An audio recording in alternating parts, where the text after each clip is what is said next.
Vaccine को आधुनिक चिकित्सा की सबसे बड़ी सफलता माना जाता है।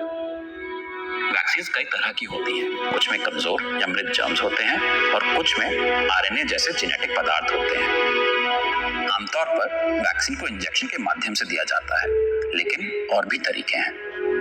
वैक्सीन आपके शरीर के अंदर पहुंचकर आपके इम्यून सिस्टम को उन जर्म्स पर हमला करना सिखाती है जिनसे इसे आपकी रक्षा के लिए बनाया गया है। आपको इस प्रक्रिया के हल्के साइड इफेक्ट हो सकते हैं, लेकिन महत्वपूर्ण बात यह है कि आपका शरीर एंटीबॉडी और अन्य सेल्स बनाता है जो इन जर्म्स को पहचानने में सक्षम होते हैं। इससे आपके इम्यून सिस्टम को वो नए औजार मिल जाते हैं जो उसे आपके शरीर को इस जर्म से आपको सेफ रखने के लिए चाहिए होते हैं। आइए अब अलग अलग तरह की वैक्सीन की बात करते हैं।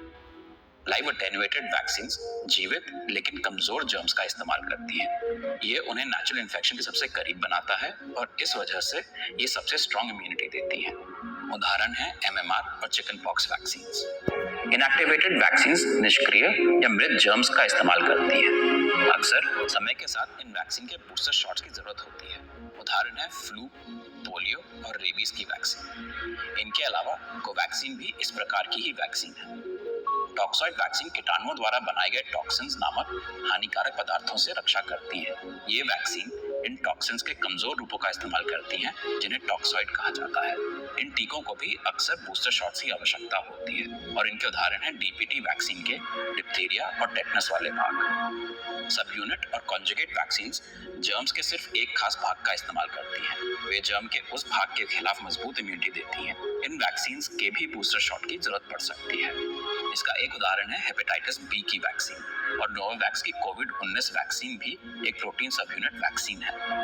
दूसरी तरफ एमआरएनए वैक्सीन जर्म्स या टॉक्सिन्स का इस्तेमाल नहीं करती हैं। इनमें एक खास टाइप का आरएनए होता है जिसे मैसेंजर आरएनए या एमआरएनए कहा जाता है।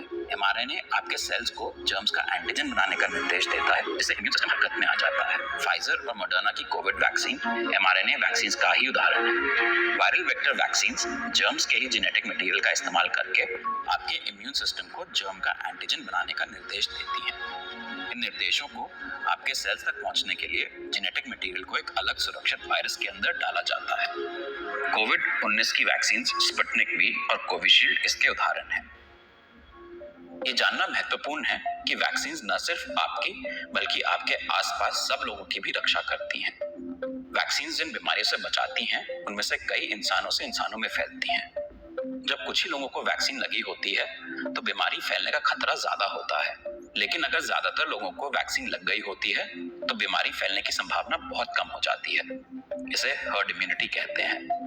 हर्ड इम्यूनिटी उन लोगों की सुरक्षा के लिए विशेष रूप से महत्वपूर्ण है जिन्हें वैक्सीन नहीं लगाई जा सकती। इसमें कमजोर इम्यूनिटी, गंभीर